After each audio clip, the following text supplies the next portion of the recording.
RBI Governor మీడియాతో మాట్లాడుతున్నారు. ప్రత్యక్ష ప్రసారం ద్వారా చూద్దాం. Considerably. So therefore the statement is a bit long. I request your patience, and I would also request you to please be patient till the end, because towards the concluding paragraphs I have tried to give some forward guidance. In view of the COVID-19 pandemic, the Monetary Policy Committee decided to advance its meeting, which was originally scheduled on 31st March and 3rd April, and the announcement was due to be made on 3rd April. We decided to announce it to 24th, 26th and 27th. Accordingly, the MPC met on 24th, 26th and 27th March and undertook a careful evaluation of the current and evolving macroeconomic and financial conditions, and of course the outlook. I wish to take this opportunity to express my sincere thanks to the MPC members for responding so quickly. I also wish to place on record my appreciation of all the staff and officers of RBI for their excellent cooperation in facilitating this. After extensive discussions, the MPC voted for a sizable reduction in the policy repo rate and for maintaining the accommodative stance of monetary policy as long as necessary to revive growth, mitigate the impact of COVID-19 while ensuring that inflation remains within the target.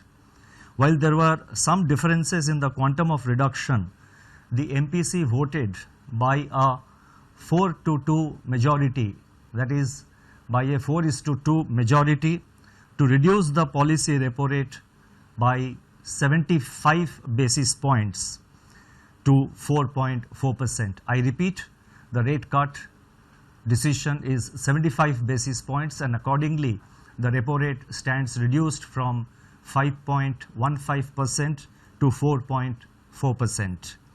Simultaneously, the fixed rate reverse repo rate, which sets the floor of the liquidity adjustment facility, that is the LAF corridor, was reduced by 90 basis points. I repeat, 90 basis points to 4%, thus creating an asymmetrical corridor. The purpose of this measure relating to reverse repo is to make it relatively unattractive for banks to passively deposit funds with the Reserve Bank, and instead to use these funds for on-lending to the productive sectors of the economy. It may be recalled that during the month of March so far, the banks have been parking close to rupees 3 lakh crore on a daily average basis under the reverse repo, even as the growth of bank credit has been steadily slowing down. This decision and the advancement of the MPC has been warranted by the disruptive force of the coronavirus. It is intended to 1. mitigate the negative effects of the virus, 2. to revive growth, and above all, number 3, to preserve financial stability. We are living through an extraordinary and unprecedented situation. Everything hinges on the depth of the COVID-19 outbreak, its spread and its duration. Clearly, a war effort has to be mounted and is being mounted to combat the virus, involving both conventional and unconventional measures in a continuously battle-ready mode.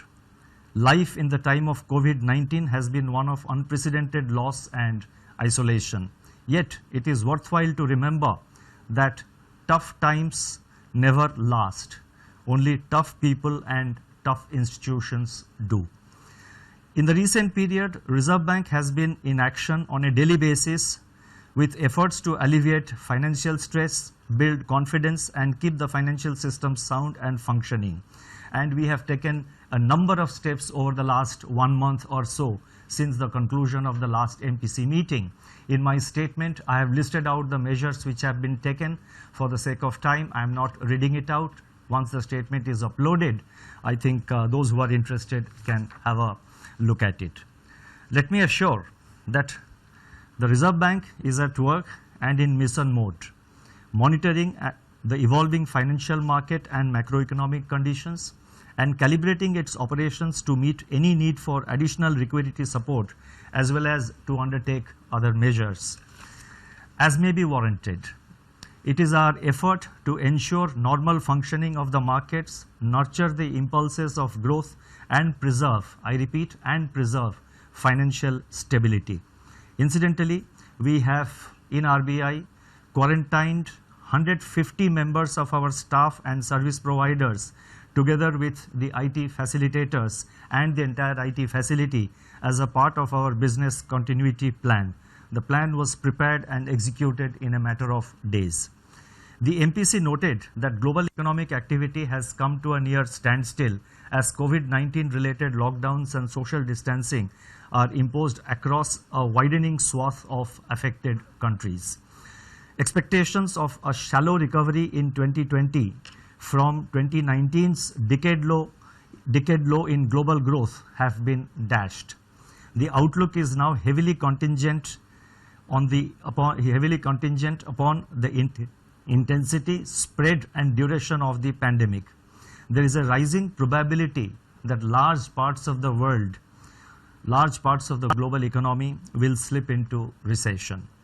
Turning to growth in India, the implied GDP growth of 4.7% in Q4 of 1920 in the second advance estimates of the National Statistics Office, which was released in February 2020, within the annual estimate of 5% for the year as a whole, is now at risk. As regards the outlook for 2021, apart from continuing resilience of agriculture and allied activities, most other sectors of the economy will be adversely impacted by the pandemic, depending upon, I repeat, its intensity, spread and duration. We have to recognize that the government has taken timely and appropriate measures to contain these three factors, that is to contain intensity, spread and duration. And let us all cooperate with the measures announced by the government to deal with the problem, to prevent the spread of coronavirus, to contain it and win this war. If COVID-19 is prolonged and supply chain disruptions get accentuated, now these are risk factors which I am listing out. It all depends how we respond to the situation. I am just listing out the risk factors. Only time will tell how effectively we have acted as a nation and how effectively we have been able to contain the spread of coronavirus and how effectively we have been able to restrict its adverse impact on our growth. So if COVID-19 is prolonged and the supply chain disruptions get accentuated, the global slowdown could deepen with adverse implications for India. The slump in international crude prices could, however, provide some relief in the form of terms of trade gains. Downside risks to growth arise from the spread of COVID-19 and prolonged lockdowns. Upside growth impulses are expected to emanate from monetary, fiscal and other policy measures and the early containment of COVID-19. As regards inflation, the prints of January and February 2020 indicate that actual outcomes for the quarter are running 30 basis points above our earlier projections, reflecting the onion price shock. Looking ahead, food prices may soften even further under the beneficial effects of the record food grain and horticulture production, at least till the onset of the usual summer uptick. Furthermore, the collapse in the crude prices could work towards easing both fuel and core inflation pressures depending on the level of pass-through to the retail prices. As a consequence of COVID-19, aggregate demand may weaken and ease core inflation further. Heightened volatility in financial markets could also have a bearing on inflation. Given this heightened volatility, unprecedented uncertainty and extremely fluid state of affairs, projections of growth and inflation would be heavily contingent on, as I earlier said, the intensity, spread and duration of COVID-19. Precisely for these reasons, the MPC decided to refrain from giving out specific growth and inflation numbers because the situation is fast changing, and the outlook is extremely uncertain. In fact, this kind of uncertain outlook has never been seen before. And as I mentioned earlier, I would again like to repeat that if we, all of us, every citizen, every person who lives in this country, if we follow the rules, if we follow the advices given by the government and other authorities, then as a country we should be able to win this war against COVID-19, in which case much of the worries that we have in our growth outlook would get considerably reduced. The being sucked into a kind of black hole. Authorities all over the world are mobilizing on a massive scale to fight an invisible assassin. India has locked down economic activity and financial markets are under severe stress. Finance is the lifeline of the economy. Keeping it flowing is the paramount objective of the Reserve Bank of India at this point of time. The time has therefore now come for the Reserve Bank to unleash an array of instruments from its arsenal to staunch and mitigate the impact of COVID-19, revive growth, and above all, preserve financial stability. The aggregate action and stance of MPC provides a befitting launching pad. In turn, the configuration of initiatives unveiled in the Statement on Development and Regulatory Policies, which I am now going to spell out, amplify the MPC's decision and leverages on it as well. Accordingly, it is appropriate that the MPC's decision and the other actions which I am now going to elaborate upon should be regarded as a comprehensive package with force multipliers.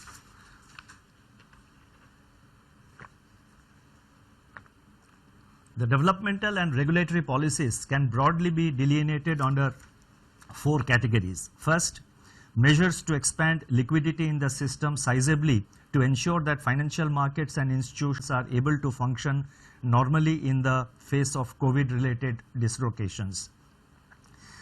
2, steps to reinforce monetary transmission so that bank credit flows on easier terms are sustained to all those who have been affected by the pandemic.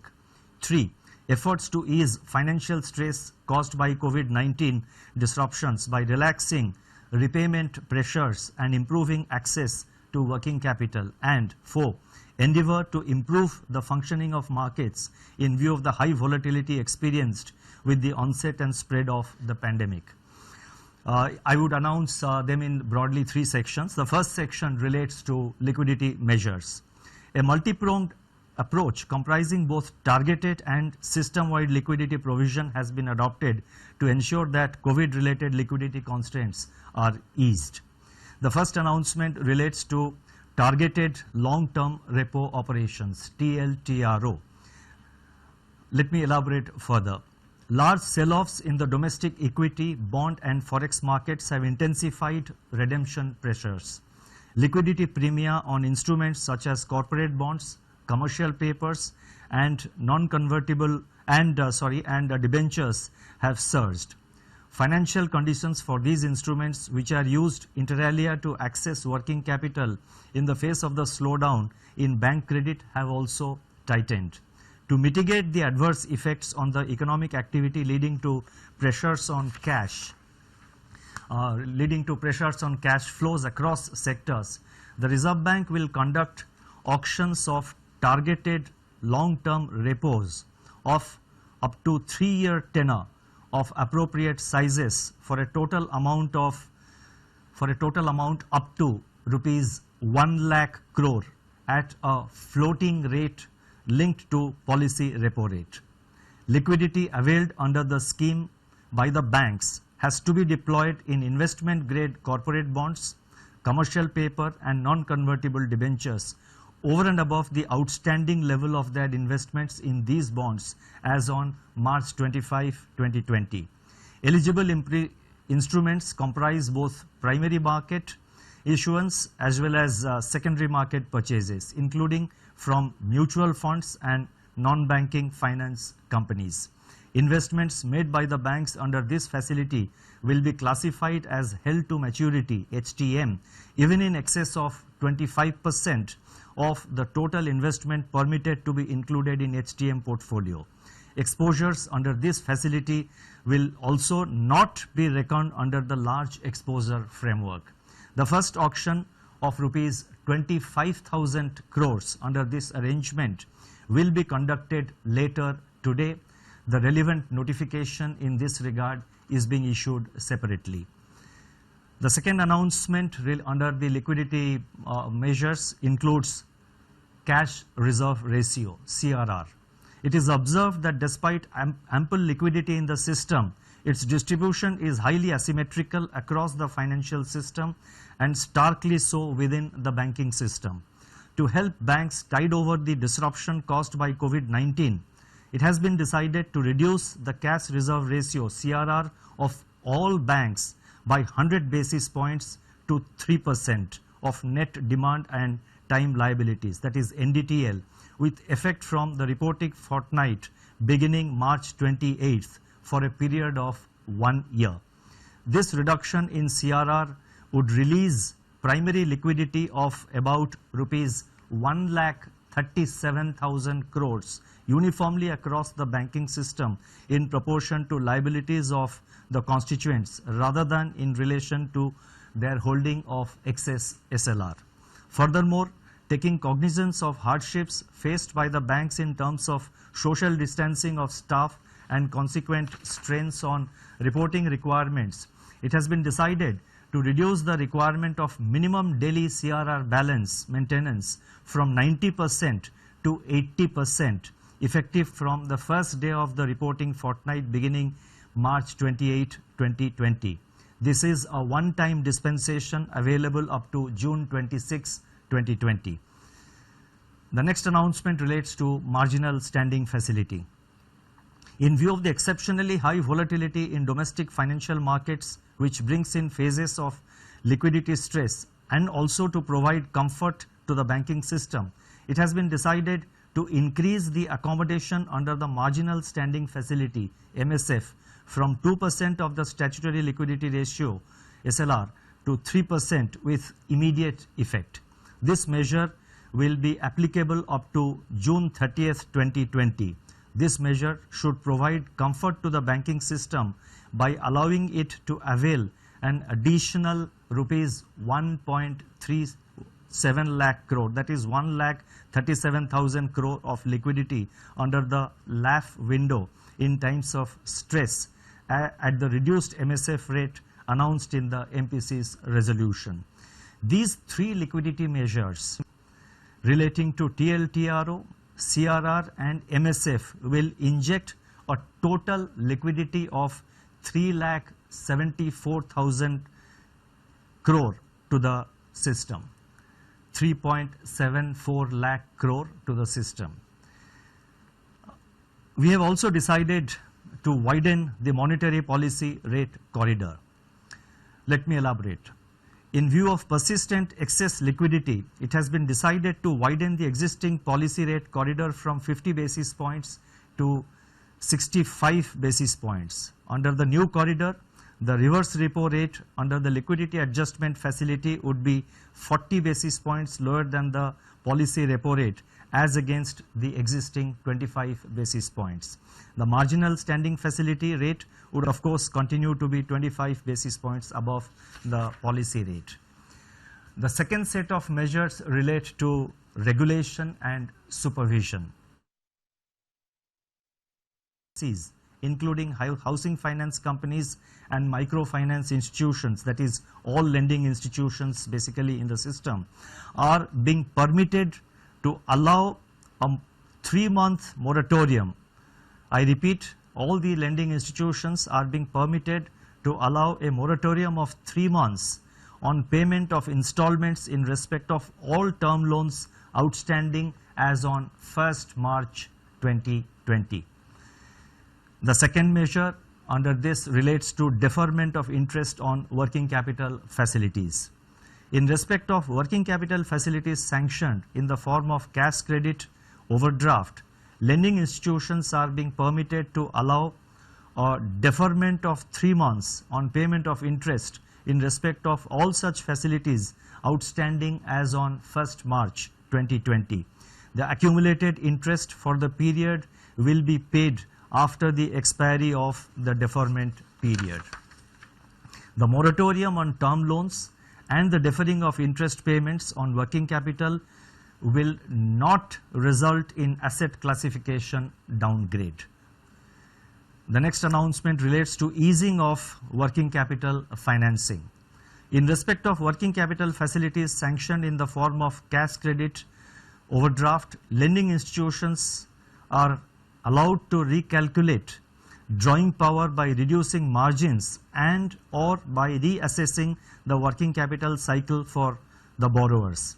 Such changes, I repeat, such changes will not result in asset classification downgrade. The moratorium on term loans, the deferring of interest payments on working capital and the easing of working capital financing, which I just announced, will not qualify as a default for the purpose of supervisory reporting and reporting to credit information companies by the lending institutions. Hence, there will be no adverse impact on the credit history of the beneficiaries. The next announcement relates to deferment of implementation of Net Stable Funding Ratio, NSFR. The Net Stable Funding Ratio, which reduces funding risk by requiring the banks to fund their activities with sufficiently stable sources of funding over a time horizon of 1 year in order to mitigate the risk of future funding stress, was required to be introduced by the banks in India from 1st April 2020. It has now been decided to defer the implementation of NSFR by 6 months to 1st October 2020. Deferment of last tranche of capital conservation buffer, that is the next announcement. The capital conservation buffer, CCB, is designed to ensure that banks build up capital buffers during normal times, that is outside periods of stress, which can be drawn down as losses are incurred during a stress period. Considering the potential stress on account of COVID-19, it has been decided to further defer the implementation of the last tranche of 0.625% of CCB from March 31st, 2020 to September 30th, 2020. With regard to financial markets, that is the third part of the announcement, we are announcing one measure, and this measure basically assumes importance in the context of the increased volatility of the Indian rupee caused by the impact of COVID-19 on currency markets. And this relates to permitting banks to deal in offshore non-deliverable rupee derivative markets, that is basically offshore rupee NDF markets. The offshore Indian rupee derivative market, that is the non-deliverable forward market, that is NDF market, has been growing rapidly in recent times. At present, Indian banks are not permitted to participate in this market, although the benefits of their participation in NDF market have been widely recognized. The time is apposite to improve efficiency of price discovery. Accordingly, banks in India which operate International Financial Service Center IFSC banking units, that is IBUs, are being allowed to participate in NDF market with effect from June 1st, 2020. Since last MPC meeting and let me now come to the concluding part, and this is very important because there are, I have attempted to give some forward guidance, so I request your patience. Since the last MPC meeting of February 2020, the Reserve Bank has injected liquidity of 2,80,000 crores, 2.8 lakh crore through various instruments, which is equivalent to 1.4% of our GDP. Together with the liquidity measures announced today, RBI's liquidity injection works out to about 3.2% of the GDP. The RBI, I repeat, the RBI will continue to remain vigilant and take whatever steps are necessary to mitigate the economic impact of COVID-19 and preserve financial stability in the country. As I had stated earlier, all instruments, I repeat, all instruments, conventional and unconventional, are on the table. Before I conclude, let me reiterate that the Indian banking system is safe and sound. In recent past, COVID-19 related volatility in stock market has impacted share prices of banks as well, resulting in some panic withdrawal of deposits from a few private sector banks. It would be fallacious to link share prices to safety of deposits. As I have mentioned in my earlier interaction with the media, depositors of commercial banks, including private sector banks, need not worry on the safety of their funds.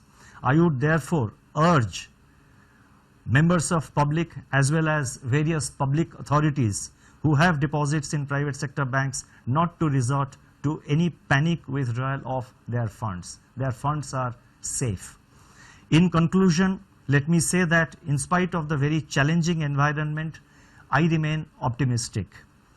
It is worthwhile bearing in mind that the macroeconomic fundamentals of the Indian economy are sound and in fact stronger than what they were in the aftermath of the global financial crisis of 2008-9. The fiscal deficit and the current account deficit are now much lower.